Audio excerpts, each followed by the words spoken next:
Hello everyone. Welcome to the Out of the Box Developer. Long time I haven't been here, sitting here, so it's a great pleasure to be back. I've been in a vacation for close for a month and a month now, and yeah, I'm back, and I'm back with a very exciting topic, right? Front end versus back end. It's a close to a Street Fighter session here. I hope to have to not have anything picking fire here. But yeah, let me quickly say welcome, hello to our guest today. So, hi Chila, how are you today? Hi, Hugo. Thanks for having me here. I'm fine. And you? Yeah, thanks. I'm fine too. We have been talking short, and we're gonna have a lot of things to. We're gonna have the International Career Day in a few days, so yeah, we're gonna have a lot to share also until there during the weekend. So let me say hello to Danilo. So hey Danilo, how are you, man? Oh, hey Al, it's a pleasure to be here. Another session, and today topics is on fire. Great. And Douglas, hey Douglas, how are you? Hey Hugo, doing great. Great to be here. A lot of thoughts on this topic. There's a lot of different areas that this goes into. Looking forward to the conversation. Yes, we do have, and yeah, I hope we have plenty of time to actually discuss this topic. I want to say hello to Pedro too. Hey Pedro, how are you? Hey Hugo, I'm fine. Thank you for inviting me here. And whoa, welcome back. We were missing you in the last sessions. Yeah, Thanks, man. and today will be a nice topic. It's like we had a first round when we were choosing the topic, and then we realized we were like, oh wow, this is a topic that can bring Right. fire to the session. Actually, I think it's good here to start with how we get with this topic. Pedro, you started all the things here, right? With these topics. Don't you want to Yeah, share with our audience how we get into this? I think it's a topic that we see a lot of discussion, not only on social media but also during the in my work. Actually, people always complain. Some front-end developers complains a lot about back-end development and vice versa. Back-end developer complains a lot of front-end. And yeah, do you remember how we get started with this discussion? yeah, of course I remember. Well, I'm a backend developer myself. It's been when I started developer, I always liked the backend stuff and architecturing stuff. And whoa, at that time when I started, all the backend was a discussion. Well, everybody wants to be an architect, and architecture was always about backend because frontend was not a thing at the time. So then I started like then. Well, I started it. I started working with desktop applications. So I, I was it took a while to start doing some web development, and then well last week it was like the first time that I added a PR here in my company in a React application, and I could say, "Wow, it was nice." Say, actually, it's not exactly nice. Nice was not the word I could say, but yeah. And then we realized, I say, man, it's been like quite a while that I've been developing. With why this thing is so complex, right? What have we done that we get to this complexity here, like in front end, So I think that was my moment. Of course, I used some more strong words like last week. I think today I'm more calm, but yeah, I couldn't understand. Say, man, why we get to this complexity? So and if you ask me if a front end is more complex than backend, well, I will not answer that right now. But let's go to the discussion first.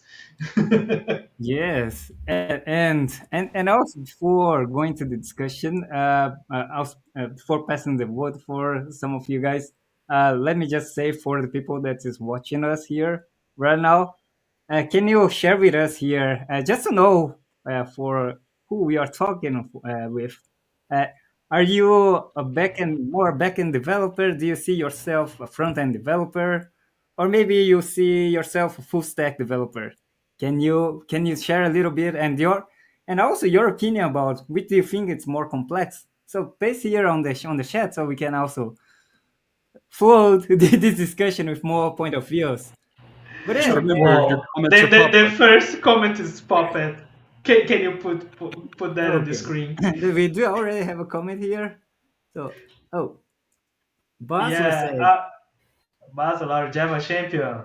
"Yeah, our Java champion. Hey, Basler, good to see you here." Oh, so he says that there shouldn't be any front end. Only the back end is real. It's Users should satire. only use Like this is yeah. terminal to access the service. That's a Yeah, satirical comment. that's it. That's a spiritual, man. We should only use go back to green screens, right? Let's just go back to like the AS400 green screens. Just yeah, That's all we need. mainframes. It's just mainframe. Well, actually, yeah. So I think it's good to, at least for me, I will start just sharing my how can I say my experience with both front end and back end. I see a lot of people that is back end developers that had to do some front end development, and I was one of those developers in few I don't know, I think that was 10 years ago. And I think I had lucky to be this guy 10 years ago when frontend was only jQuery, HTML, and CSS, and JavaScript, and a few JavaScript. So it was quite easier to understand. And then because with this, reminding me those periods, I understand now how we get into this more complex environment with much more options and much more concerns with many other things. So I think that's something that now helped me to understand better and be able to move in both places. But I'm more like a full stack developer because I'm not deep in neither a front end or back end. I'm much more uh, looking for the integration, for the architecture.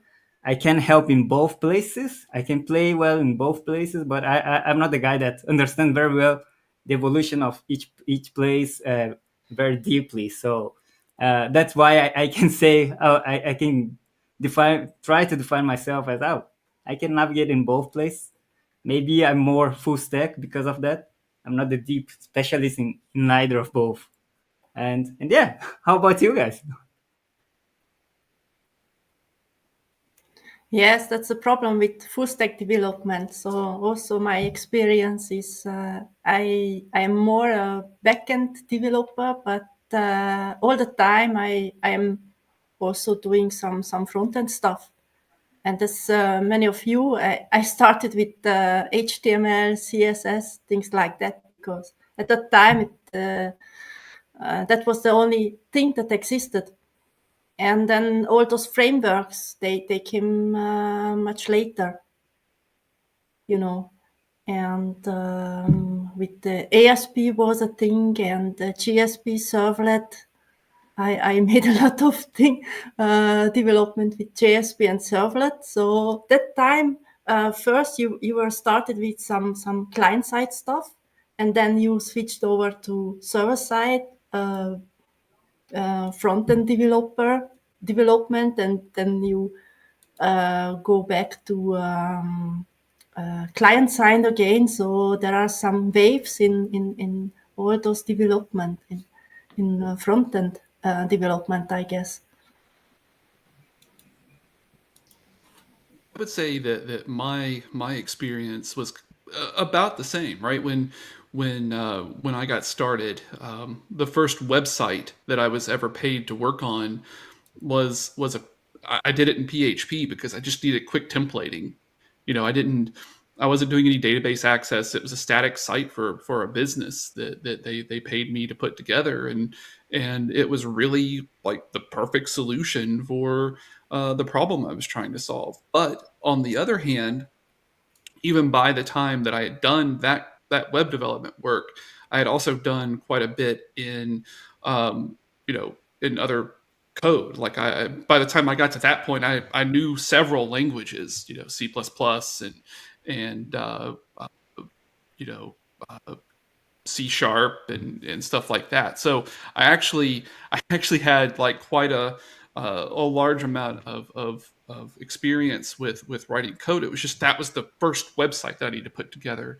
But the thing is that when you think about that, like if I go into my professional career, even more doing web development, the first time that I had to actually do some database work, with the code, it was I think I did a little bit of classic ASP back in the day, and you just did everything. You started from, like Chilla said, you started from the front end, and you put some stuff together. You had some calls that you needed to get something up on the page, and then you started making code to go do things inside the page, and everything was in one place back in those days, and it kind of evolved from there into ASP.NET, and then of course I know on the Java side. So I was more of a Microsoft. I grew up as a developer in the Microsoft side of things. So ASP, then ASP.NET, and that kind of thing. So then we had the abstraction put on top of HTTP, which actually I think was a little detrimental. It made more people write code, but still, you were doing some front end work and you were doing some back end work. It's just, there was no such thing. So when someone said, "How did you start out as a developer? Did you concentrate more on the front end or back end?" I would have to say that no, we had to do it all. Like I had to design my own databases. I had to learn database design in order to be successful in what I was doing, because I had to worry about how databases were put together and learn, by stubbing my toe into things, how not to do database, how not to design a database, why it's a bad idea to do certain things. But then also I had to worry about, writing code to get the data out of the database, and then also writing front end code. And by the way, I'll take us back in time. They used to call it dynamic HTML. That was Yes, I the remember original the book name for working GHTML. Yeah. HTML. That was I one of the was original books that I had on working with JavaScript to script the DOM, was dynamic HTML. So, that goes all the way back to then. And then, that was kind of my initial experience, and that was over 20 years ago. Been writing code a lot longer than 20 years, because I used to do it. I learned when I was a kid, but you know, professionally, it started out like that. So yeah.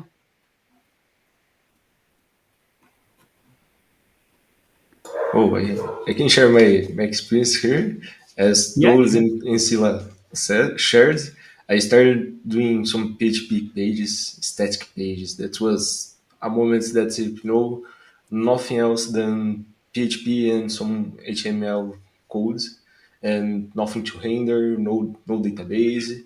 But I remember in that time that after a while, my first work when I was employed, I remember that I was responsible to do everything. So the front end, the database model, and the back end.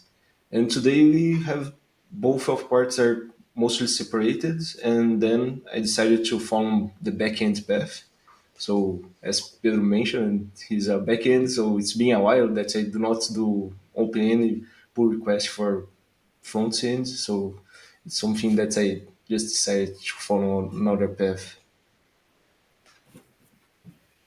Well, that's interesting, Danilo, because yeah, you work with front end and back end, and then you choose to specialize in one way, right, on back end. Yes, And yes. yeah, the opposite. I was more focused on backend, doing the services, the uh, running up the server. I think I was using. Yeah, I don't know. I believe I'm younger than you in career time, so I already was using Spring, so I was happy with the independence injection already working there, and with few configuration, and yeah, and suddenly and I was understanding the life cycle and everything, and then I suddenly had to do something on the front end, quite quite similar to Pedro's situation.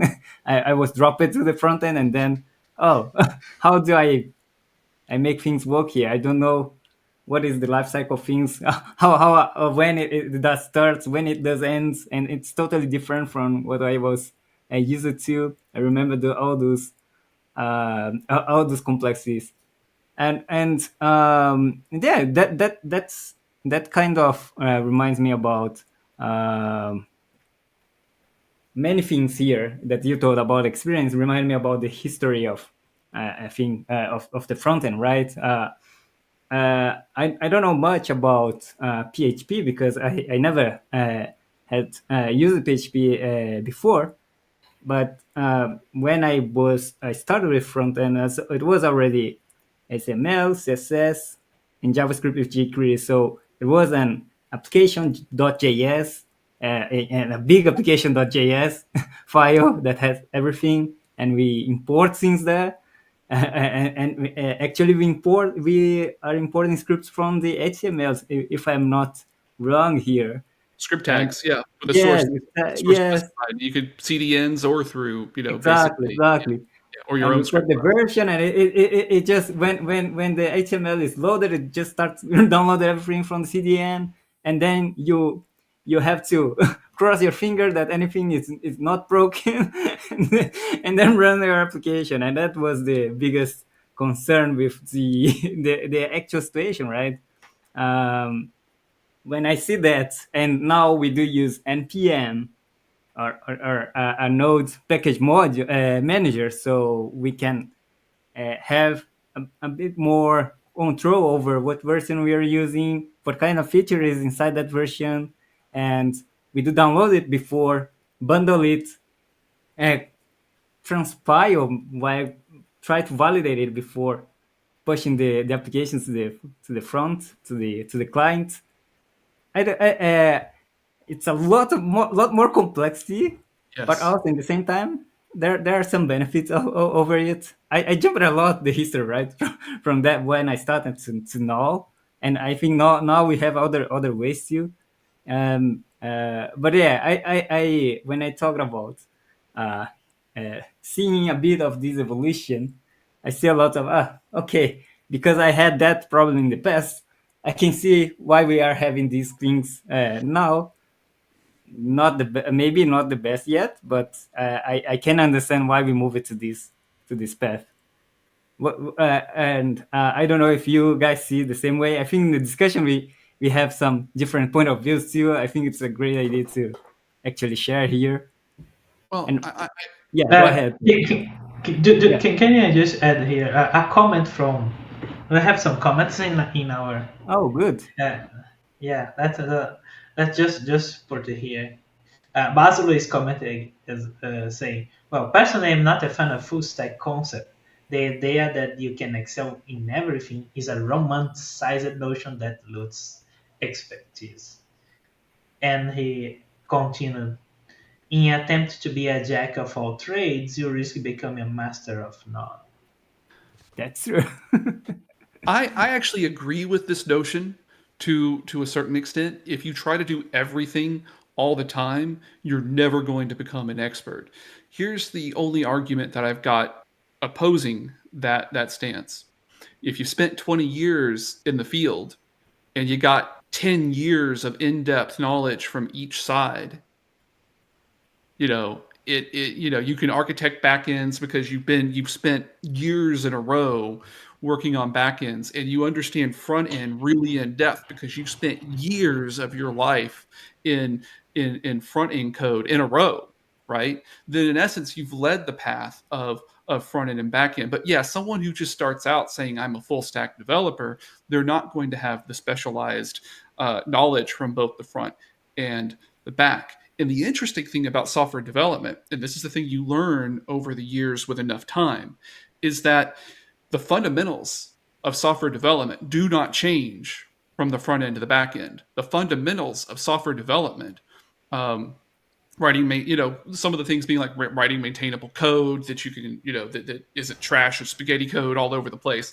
You can take your fundamentals of design of software from the back to the front and back to the back To the again.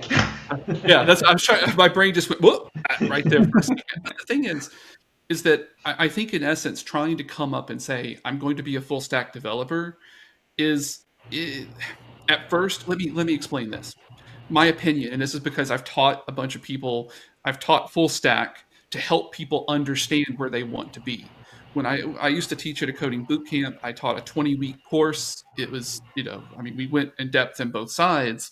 But the reason that you teach both and you let them get their feet wet in both is you see where they might have more passion.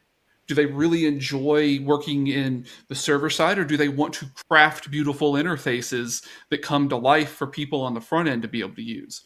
I actually found enjoyment in both. I actually really kind of like the crafting, the beautiful interfaces, bringing the drawings to life that the graphic artists would give me in my career. Really, gave me energy to be able to do that.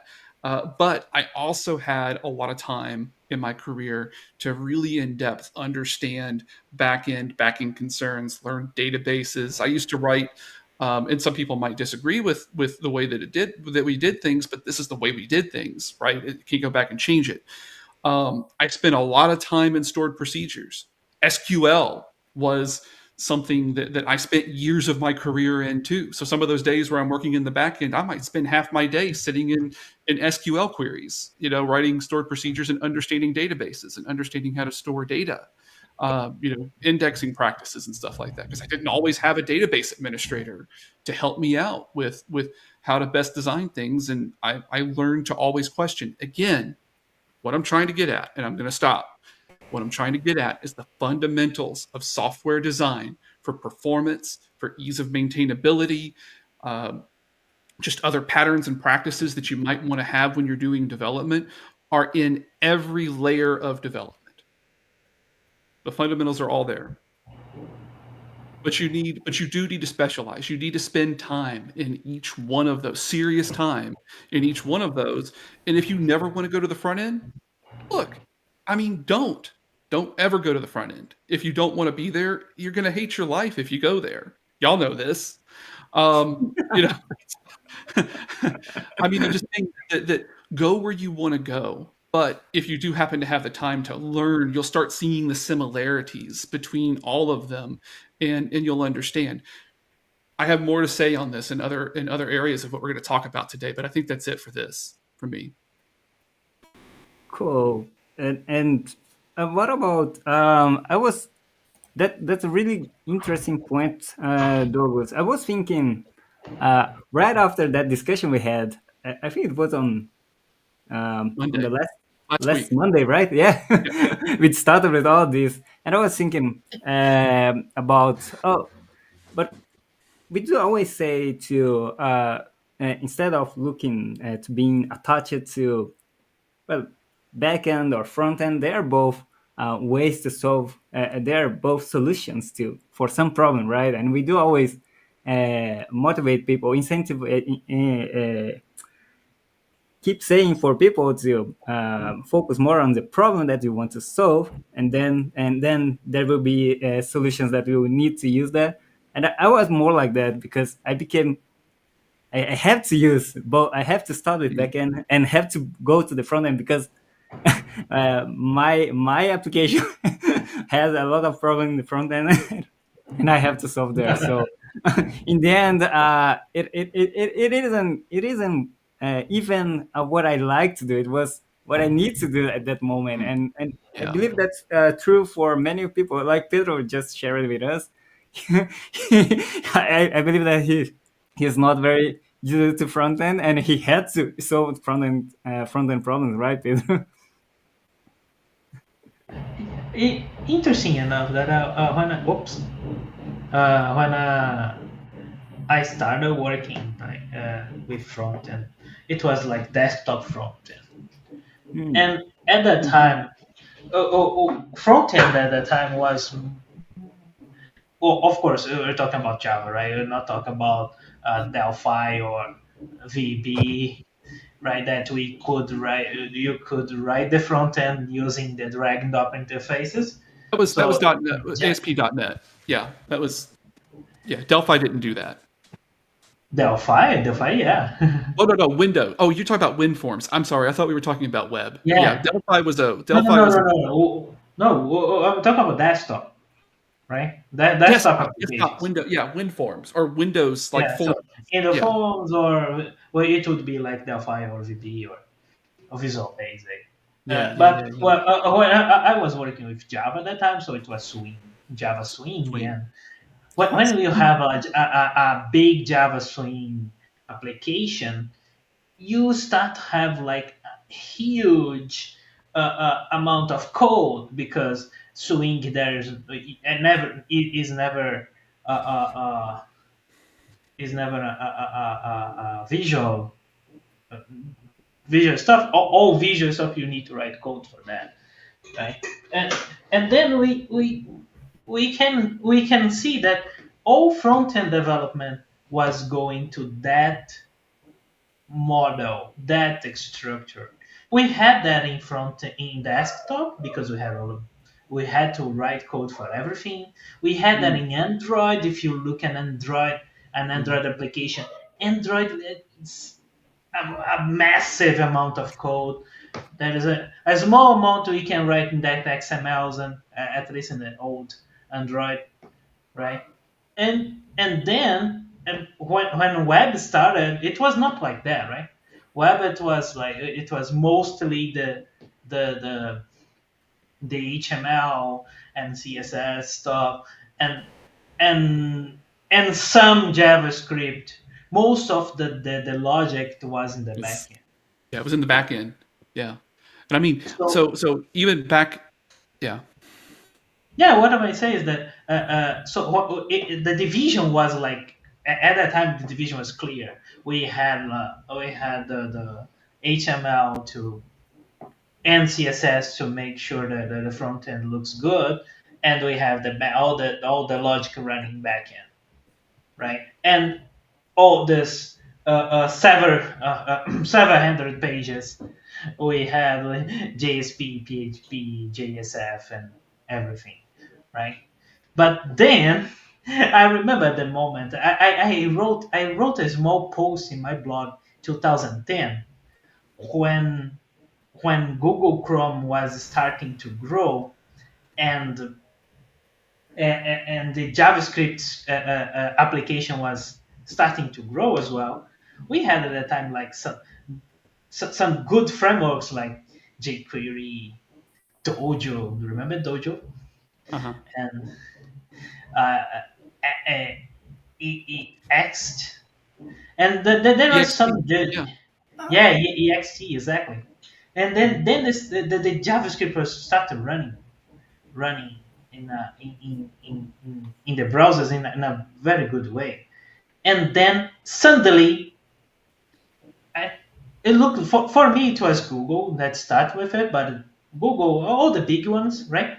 Facebook, and suddenly they just say, okay, let's write everything in JavaScript,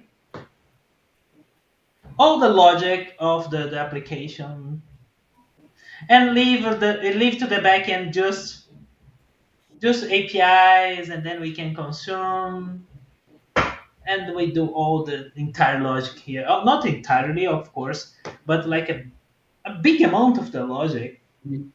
even process, uh, uh, you know, and then everything went to the JavaScript world. You know why, And right? and and Yeah. hmm? I was like, you know why that happened. For sure, we see Yeah. it. We saw that. We all wanted the same interaction with the application as we had with the desktop. Well, and That, it actually that, happened. that's yeah. That's what No, no, that's no, no. what that's why I started talking about the desktop, because Well, yeah. we started wanting everything we had in desktop in the web. So they did it. They actually did give us, Microsoft gave us that in ASP.NET Web Forms. They gave us this abstraction over HTTP. And I don't know if in the Java side, if there's the equivalent to it, but in ASP.NET Web Forms, we basically had the designer, and you could drag out a text box, and you could drag out a button, and you double click the button, and it took you back to a code behind, and you would say, that would be for an on click, and you could tell it to change the text of a label. And this amazing abstraction, you would have a label sitting on the form, you would have the text box, and you would have the button, and you go and hit F5 to tell it to run, and the page would come up, and you type your text in there, and you click the button, and it would do a post back, and magically the text box still had the value in it, and the label got changed to whatever was in the text box. And see, the thing is that abstraction really ruined, and it ruined a lot of people in being able to do web development, because it hid the intricacies of working with a stateless protocol like HTTP away from people. And people just spent their almost their entire career working in code like that. And it and oh, the one other thing that we got with that, or the pain, I used to remember, like, I think it was something like 15 or 20 steps in the life cycle of that page. Like, you had to page start, start to do things, then start to send out view state, bring in view state, there was like 20 steps involved in this page lifecycle in an ASP.NET project. And I memorized all of them, because you would have weird things that would happen. You would have to hook into those events in the page to make things work when you wanted to do anything other than just change the label. It was, but I will tell you, we did a lot, and we made applications that felt like desktop applications in ASP.NET. But the problem is that when you tried to hide the complexity of working with a stateless protocol, then you had to become an expert in the abstraction, as well as understand HTML, CSS, and JavaScript, on top of that. And then also understand how your controls that you used hooked into everything too, because they would do different things at different levels. So it there was there actually was some complexity in trying to hide that away. And I guess part of what we fixed, there's two things. One, that takes a lot of processing power, right? To be able to do like all these different events in the page life cycle, and people potentially don't understand the performance hits they're taking by doing things in different places, and they make their application work really slow because of what they're doing. I had to really dig in deep into a lot of this stuff because of those performance things. Like, I had requirements that a page had to come up this fast, make it come up faster, you know.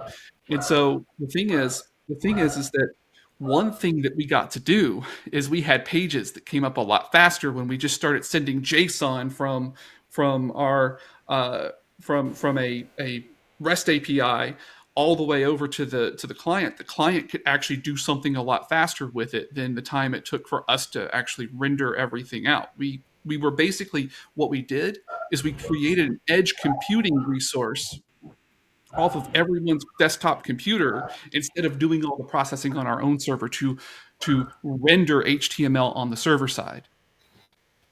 Exactly. Exactly. And it makes all sense, right? At that time, when JavaScript started running efficiently Yep. in the clients, we could say, okay, let's leverage this processing power to the client as well, as we Yeah. did for the desktop.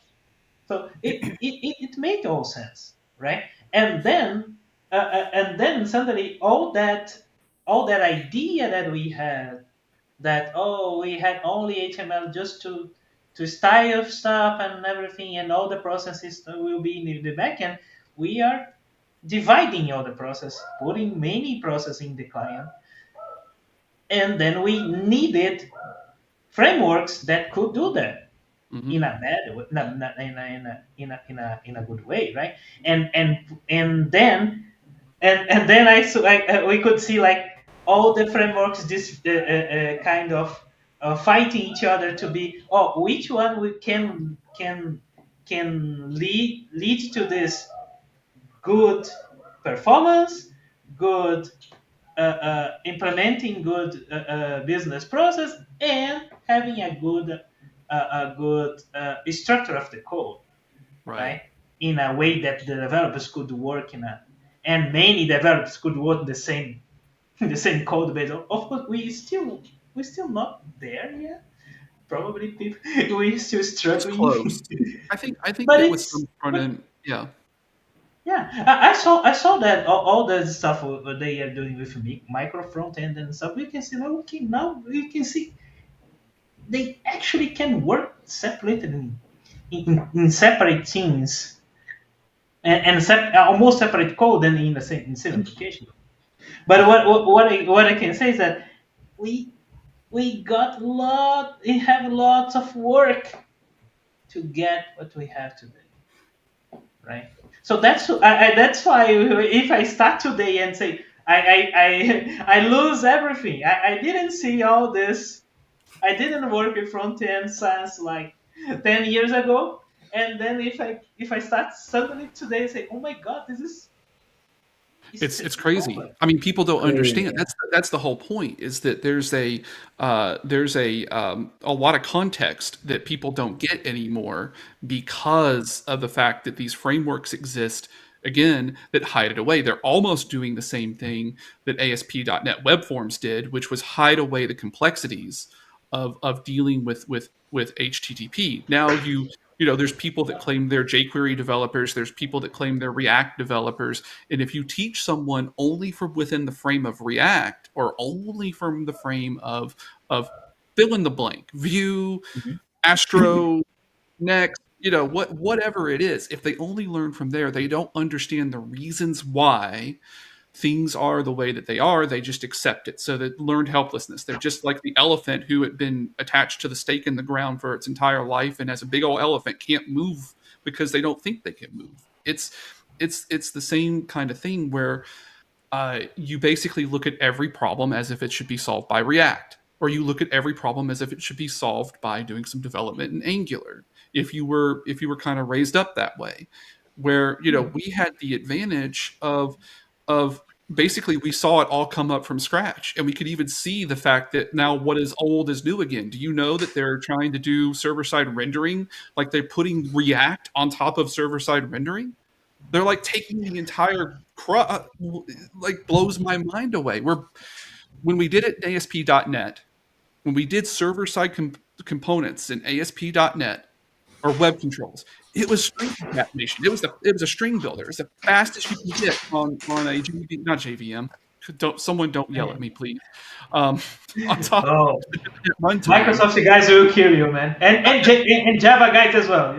The, You say the, you're running S.NET on top JVM. It's That's right. That's right. It's been so long that it's I've been around so long that sometimes I'll try to put semicolons at the end of my Python lines. Right. What language am I in again?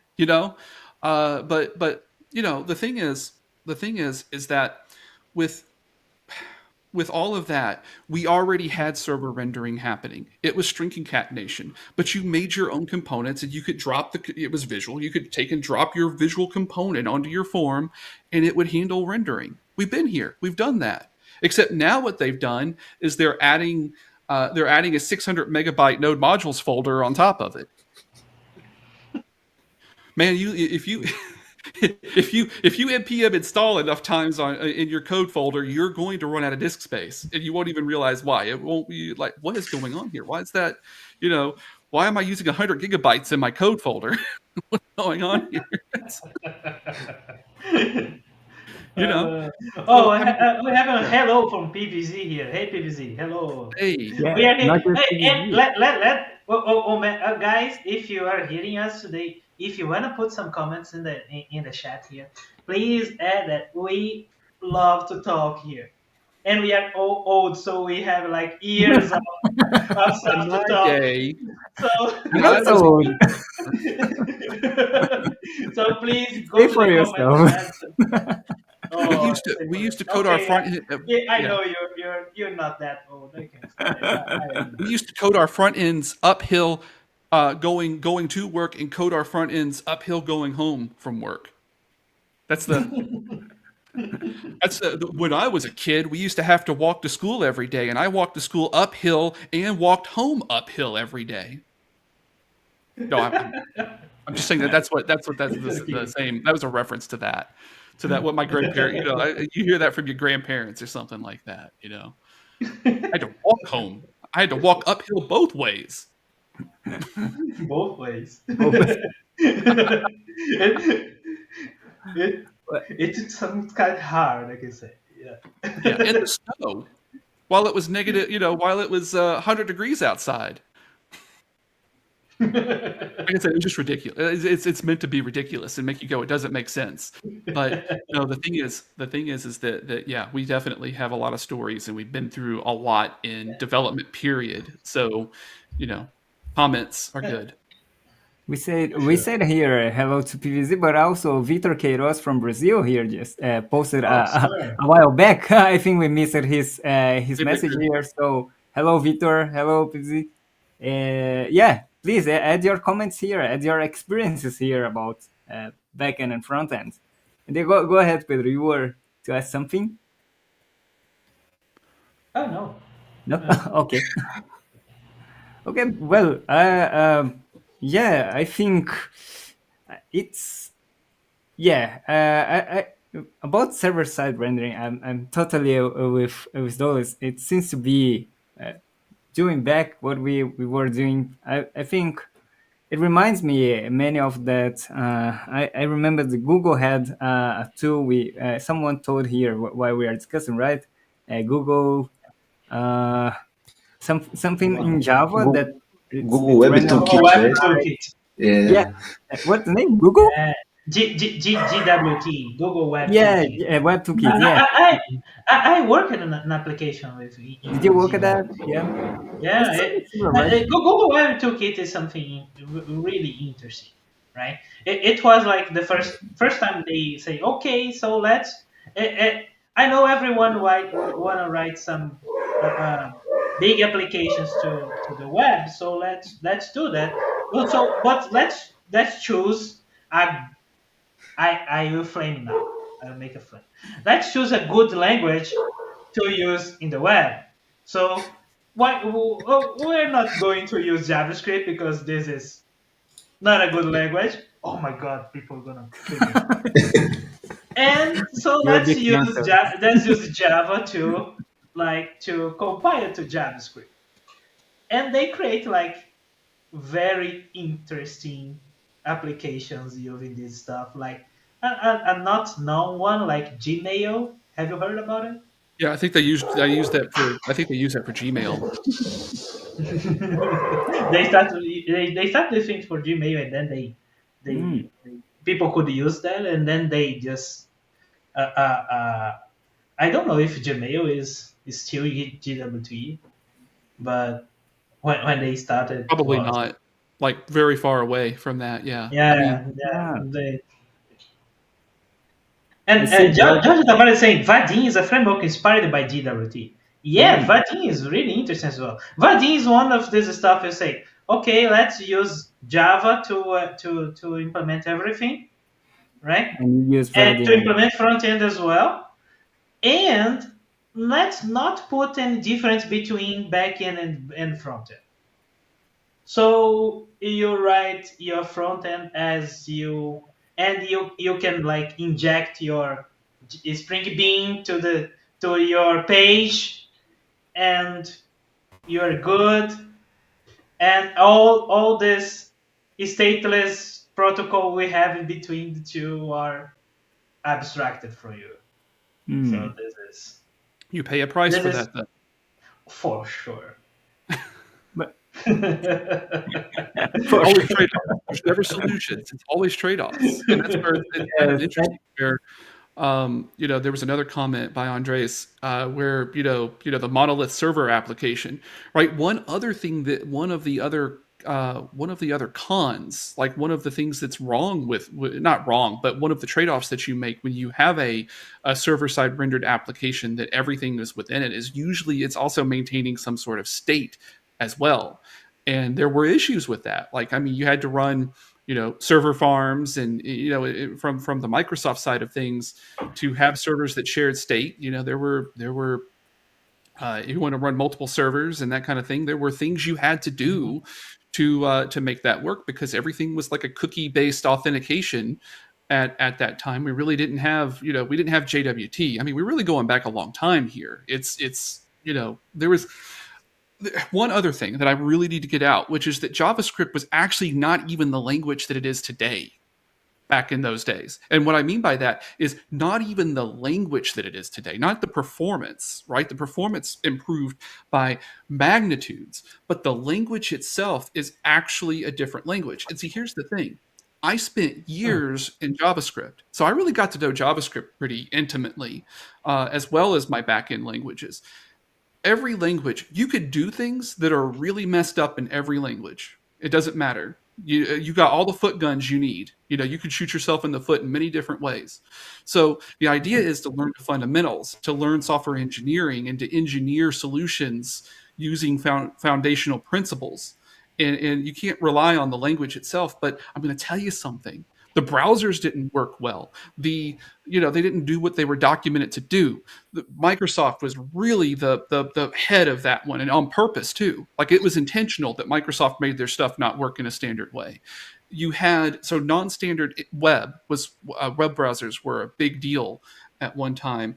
The language itself didn't have basic features that we really could use, but on the flip side of it, though, there were some really amazing things you could do in JavaScript that you could express in JavaScript that doing it in Java or doing it in C# was not possible. So there were times where I really did actually prefer JavaScript, but there was a time where if you told me I had to go write JavaScript, I would have exactly the same reaction that one of y'all may have had being told you had to go do front end work. I hated writing JavaScript early in my career. When I was working in ASP.NET, I wanted to do everything from the server side and render whatever it was. I didn't want to have to go worry about the JavaScript because it was such a weird language to me compared to C#. And that's another pillar of fundamentals, is that at some point you need to learn multiple languages, so that when you do need to go jump into another language, and I mean multiple paradigms of languages, not just like Java and C#. Those things are like, they're related to each other. They're like father and son. They're literally like, that's where C# came from, is Java. And so the same paradigm, but I mean, I'm talking about things like dynamic languages, so you learn how dynamic languages work and people who write code in dynamic languages think. And then those are more fundamentals that you can get. Python is even better. I agree with PVZ. I learned Python 2 years ago, but because of my experience in dynamic languages, I'd done some Ruby and done, and I've done a lot in JavaScript. Python didn't frighten me off because I was cool with it.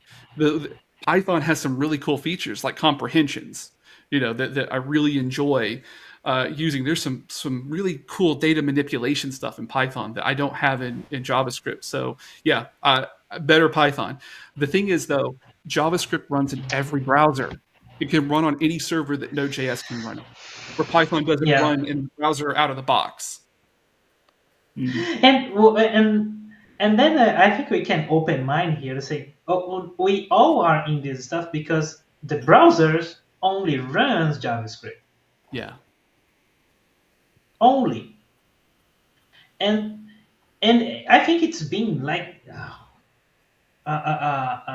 amount really, really big amount of time they are discussing, say, why are you not adding some more stuff, some more language to the browser, or even better, the WASM stuff that would be even much better. Say, okay, we can compile our language to this assembly for web.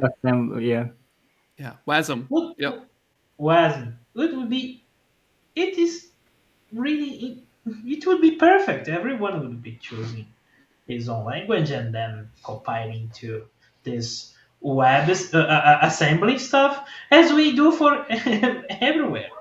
Yeah. In every other place. Only web has this limitation. Well, I mean, they did make a Python runtime. They did make a Python runtime that does actually work in the browser using that Got technique. it here. So it does Yeah, I exist, remember that. but What is? Let me find it here. What the name? but Do you there's a remember? reason. There's a reason why it's not widespread, right? It's a reason why that you don't see a lot of people using different languages, and that's because everyone knows that when they open a browser project, they open up a web project, a front end project, that they're going to see JavaScript or TypeScript.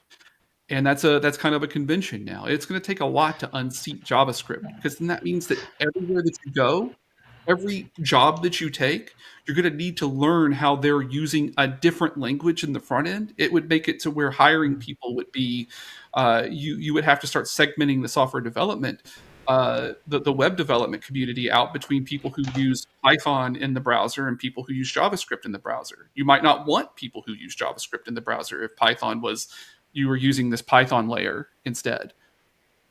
So there is a convention, there's kind of a like a conventional convention around the fact that we would see Python, not Python, JavaScript in the browser. Yeah, I agree with Douglas, and yeah, I'm also thinking about if it's even with the same language, if we won't see Fine. problems by designing applications for the client and design applications for the backend APIs, because I think that's also different concerns that moves our decisions when we do write our code and make things difficult, right? In client side, I see a lot of events of user or different requirement also coming from the user end user, and we have a lot of different concerns about that.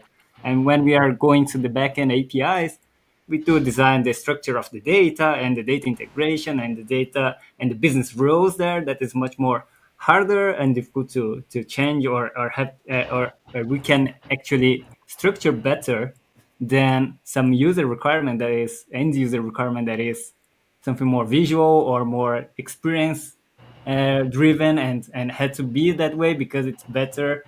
But when we do that, we do try to make the design to work that way. It's kind of much more complex and doesn't fit very well on the structure, and the architectural changes much bigger. I don't know. I think not just the language is the problem here. I think also the requirement that we have to tackle in the both sides it's very different. So it does make Yeah. the transition very difficult too.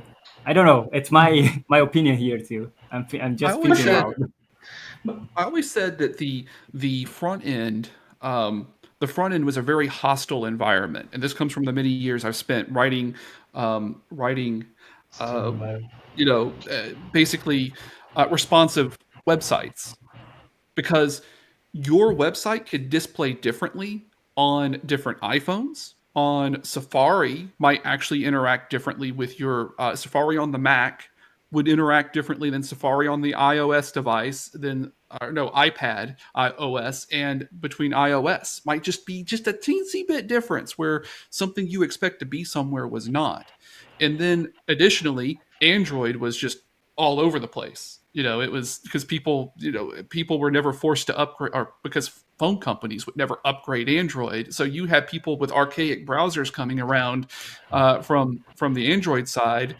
And so I always said that the front end was, and like if you want to hear something like complexity wise, that amount of complexity like shoots way up when you start talking about being able to be compatible with devices that your customers use. Yeah, And that's true. so we didn't have to worry about that on the back end.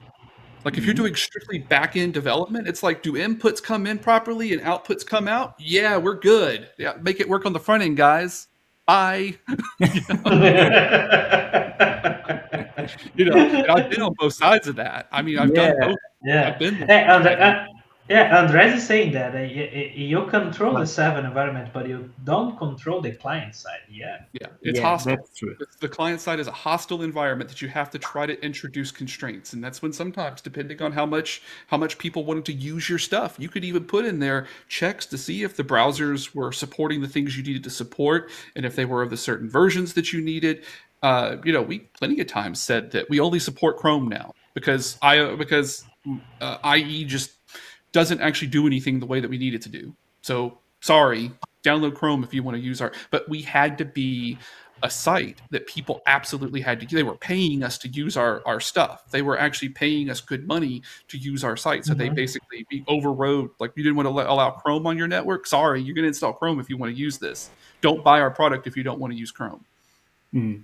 because it was just too much to try to Yeah. to try to handle the hostility of the front end. So yeah, I'd forgotten all about. It's been a little bit since I've had to deal with the level that kind of hostility in development, Hmm. but that actually does make front end development extremely complex because I don't even think that that's fixed even today, that you can guarantee that everything it displays exactly the same between even Yeah, Safari on the different devices that Apple makes. yeah. Like it is Eh, like you want to release some version of your desktop application written in Java. So, but it has to run in Java 6. In Java 6 from above, and yeah, that's painful, right?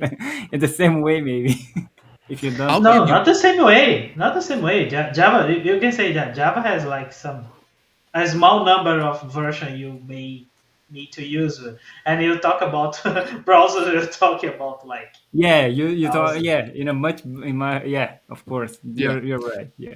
I'll give you one. I'll give you one. So on a Mac, if you use a Mac, then you have an option. You can use a mouse like I've got here, or you could use a trackpad. If your trackpad is the only pointing device that the Mac sees, it hides all the scroll bars. So if you're a web developer on a Hmm. Mac and you don't actually have a mouse attached to it, then you're probably going to develop your site with no scroll bars in mind. But as soon as you attach a mouse, a regular mouse, like this one right here, then scroll bars appear everywhere. And that will mess your stuff up if you don't take into account that scroll bars can appear. Ask me how I know Wow.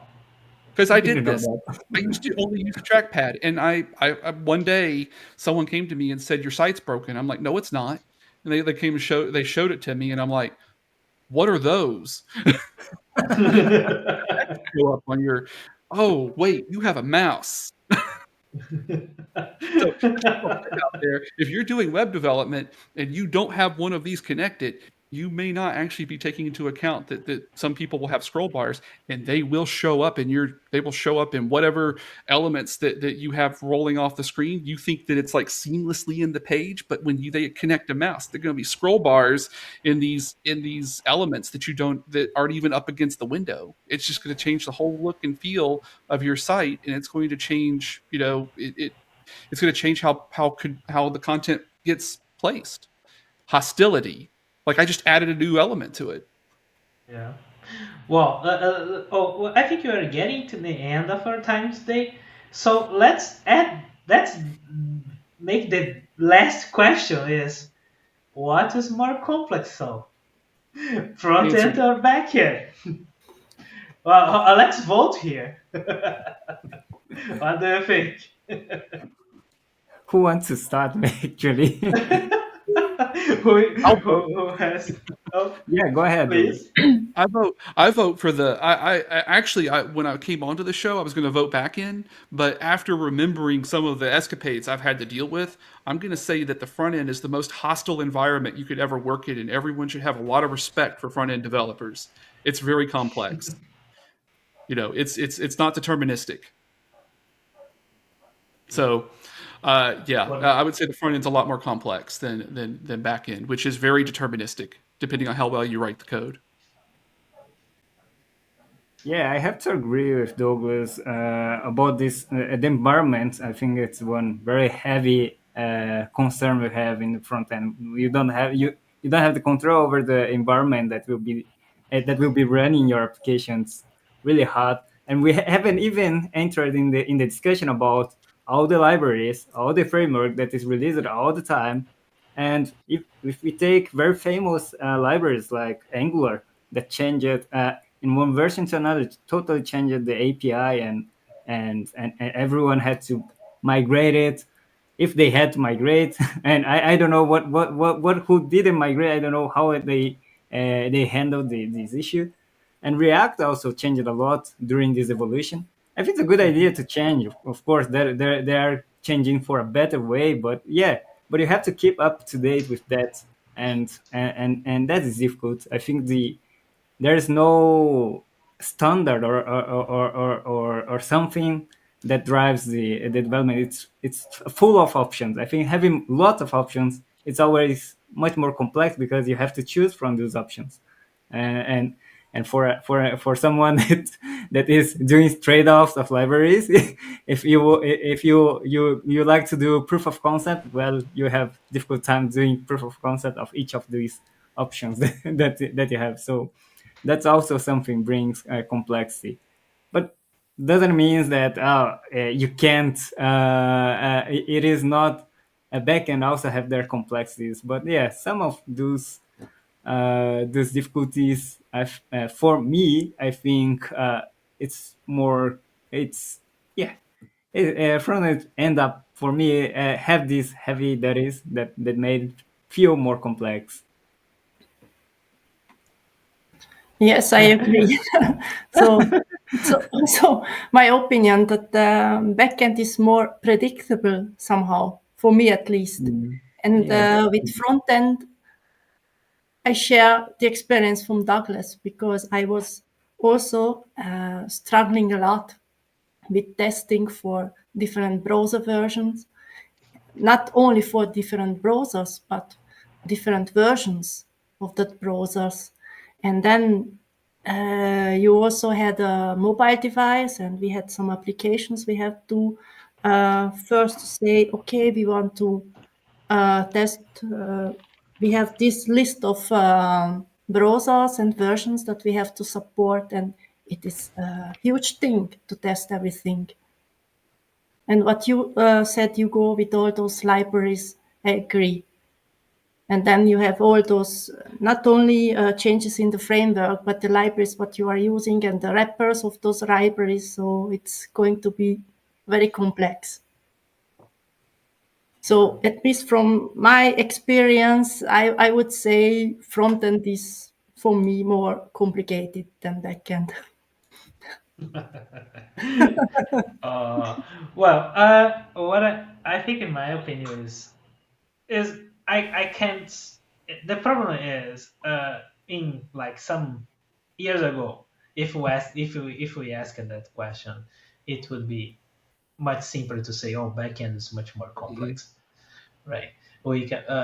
It would be like uh, all the complexity, all the logic, all the rules, all the stuff you need to do that to make your code work would be mostly on backend.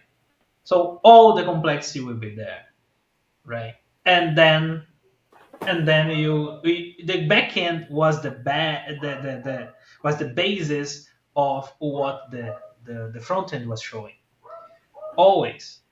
Not basis, not all, not for all stuff, right? Oh, if the front end needs to change from one page to another page, all the logic of this was in the backend, right?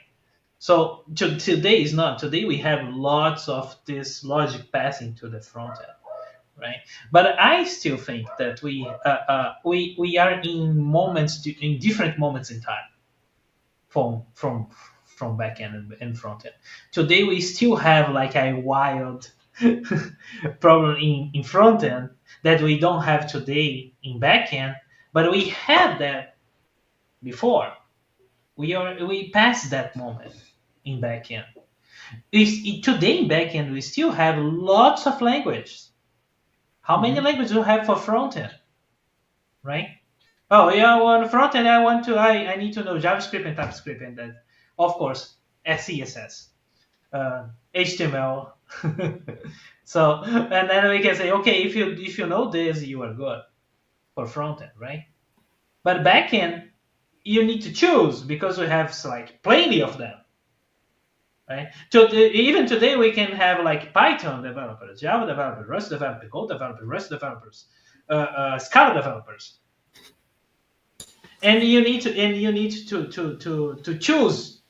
I JavaScript didn't talk developers about for JavaScript the backend. developers Yeah, yeah. for the backend, yes, right. And then we each one of them has its own stacks and its own idiosyncrasies, its own environment to work, right? So I can say that front end is more complex than backend today.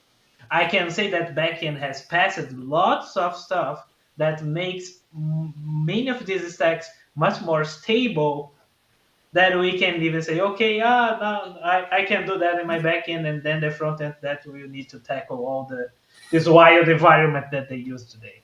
But this is just for today. I think it's something we still need to evolve in front end. I think front end will be different in the next 5 years, right? Of course, we're gonna have lots of legacy. React legacy will be like huge, right? But even today, we're still hiring JSP developers because they lots of legacy in JSP that was written before this React stuff, you know. And Yeah. so that's why I say I'm not saying that front end is not more complex than backend. Backend is more complex, but we are living different moments in time. So I can say JavaScript will get there. Oh, front end will get there, but yeah, JavaScript will get Like a pendulum, Oh, right? It'll eventually go from one side to the other. for sure. I have to agree with Pedro. I bet on backend, and one question that I have is that we just talked about server side applications. We didn't even talk about other things that happens on the backend, like machine learning, data engineer, and all this stuff. That's, I don't know That's if it's on the backend, but makes part of it. So I agree with him that backend is a whole world much bigger than front end. But I see that front end one day will be so big as backend. I mean, sometimes there's I want to go back to my safe answer, and I prefer to answer then it depends on the application that Ah, will be working. no, you can't. You can't go back. No. Yeah, yeah, yeah, yeah. That's no. I mean, the thing is that remember the determinism of the back end. You control the environment of the back end. But yes, you're right. There's a ton of Of other other things things, happening. yeah. But think about for a minute. Um, with the front end, just the amount of code that's involved that you don't even see. But sometimes there's actually more code that the developers have written on the front end than there's code in the back end. So even the complexity of the amount of code that has to be maintained is going to be could be quite a bit higher, and the amount of dependencies you've pulled in. There's something in that 300 or 400 meg node modules folder, by the way, that's keeping your application running. It's of JavaScript. 300 or 400 megabytes of JavaScript. Yeah. We need to have a lot of Mercy on us, faith. right? Yeah, we Ah, need to have ah, faith. Yeah.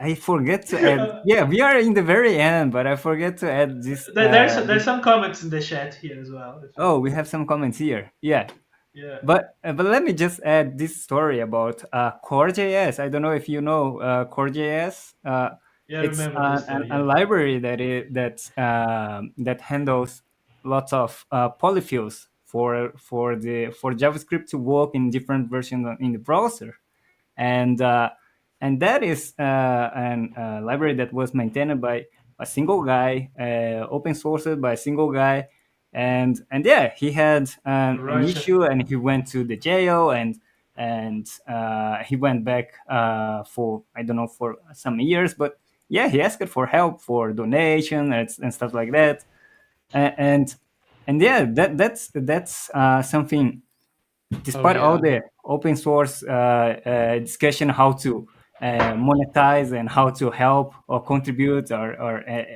any other discussion over the open source. But that's how many things in the web in these JavaScript applications are also very fragile with some pieces that is Someone goes rogue. yeah You're something goes wrong and it's a single a library that is very core left in pad. somewhere Remember left and pad yeah disaster?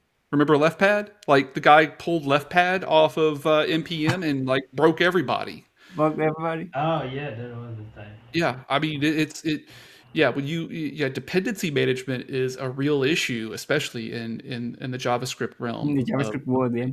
yeah. Yeah, So let's just read some comments here. yeah, yeah I There's so see many. now a lot of comments. We Yeah, go we have ahead. Yeah, spent way a lot of yeah, time on and there's Alcohol to say, oh, GSCP is needed. I think he's making a fun with JCP, but say GSCP.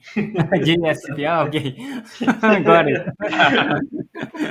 I agree. Even testing is much harder in front end. You have tons of very true. gestures and other input combinations, especially since the amount of device and input formulas increase for sure. Oh, there is lots of different kind of in companies that was created just for that, right? Just Mhm. to improve your ways to test. And I remember that you can imagine if you have an app, you need to test in all the stuff, and how do you test your app in different devices? If you have an Android app. Yeah. I just remember one. I remember one example here that my daddy is daltonic, and on Samsung there is a feature for Mm, people that has this problem if you view, and how mhm. we test that. That's crazy, man. That's crazy. Yeah. How you as an app developer, you say, oh, I need to know that Samsung devices has this kind of differentiation, and then lots of different stuff. You don't. If you talk about mobile here, it's like it's really huge as well. Yep. Yeah. George is saying here.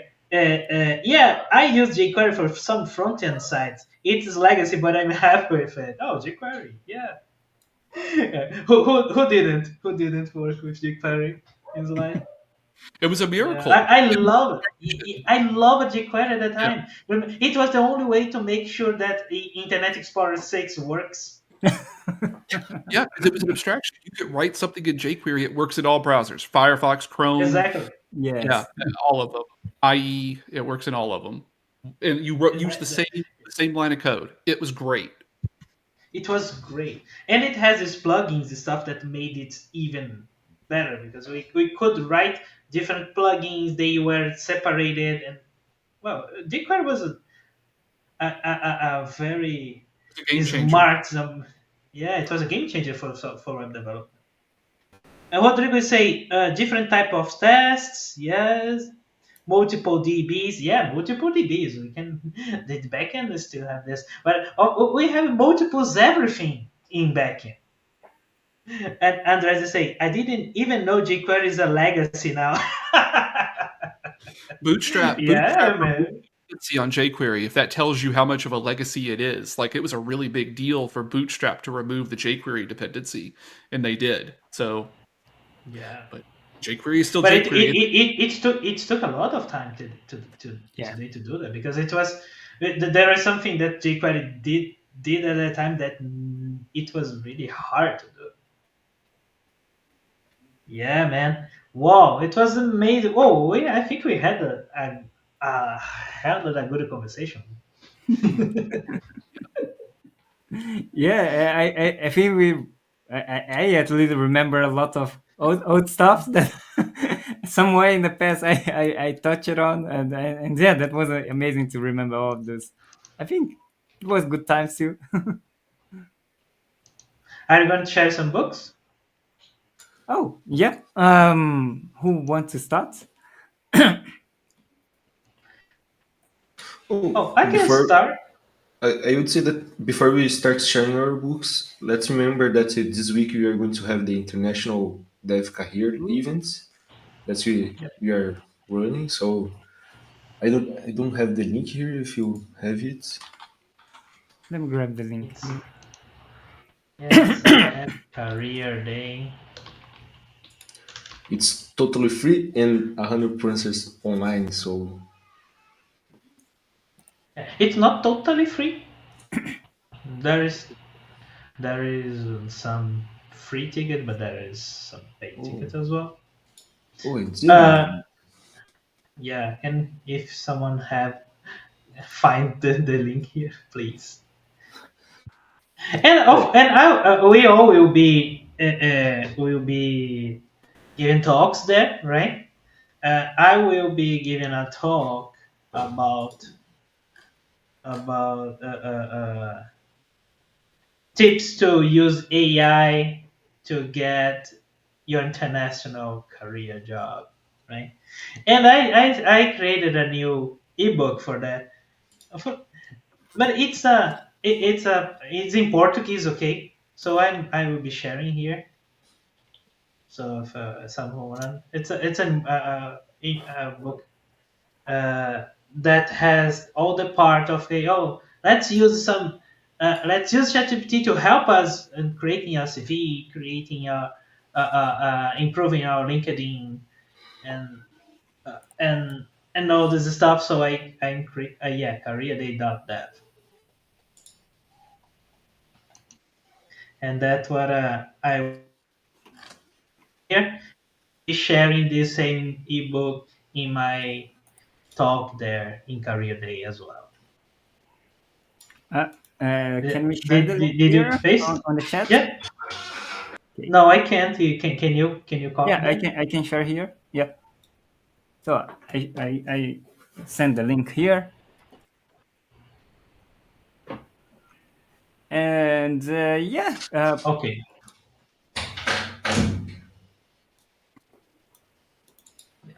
That,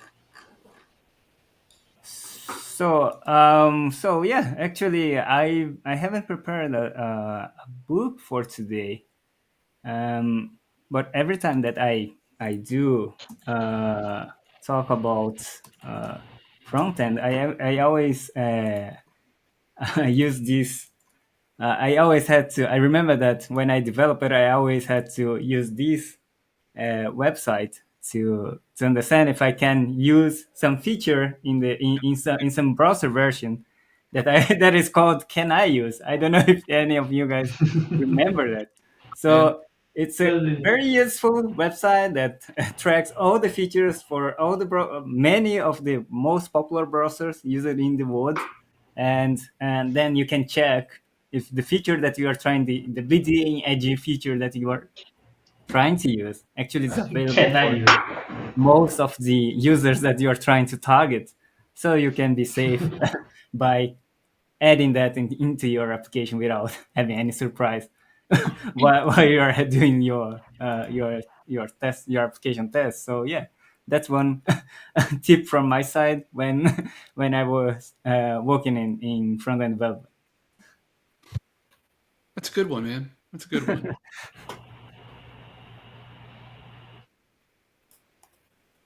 So any other content that you guys want to share with the people today? I don't have one today. I usually have something, or I can think of something really quick, but it's not coming to me. Okay. Problem. I still have one link. Yeah. Uh, it's a YouTube channel from Net Ninja. I used this site and his videos some time ago a lot because he is talking about front-end topics and how he teaches things stuff and how he explains his explanations. I liked it very much because it's understandable, very structured, easy to understand, even if the topic is difficult. So when I had a problem, I had to learn this Vue.js or TypeScript, and I went there and I found some stuff, and it helped me at that time a lot. I Great. know there are a lot of resources, but this just caught my attention and I liked it. That's amazing. Heard of that Perfect. engine? Good channel. Oh, I Okay. I Yeah, go have a ahead. book. I have a book here. I Mhm. sent you on the private chat. You can share. It's the People Powered. It's an awesome book that talks about communities and how it's important to build a community on your company to help you to grow your business, your products, and not just that, how you make sure that you, after a while, I know if you have a company that has been created for 20 years, how you ensure that the community is growing as the company is growing too. So it's an awesome book about it. Sounds great too. Thanks for sharing, Danilo. So I think with that we reach the end of this session. I appreciated a lot the discussion. I want to thanks everyone here and thanks the audience. And yeah, see you guys on the next session in 2 weeks, right? Yep. Mhm. See you there. 2 weeks. Okay. See you So there. thanks See everyone. you. See Bye. Thanks, you. y'all.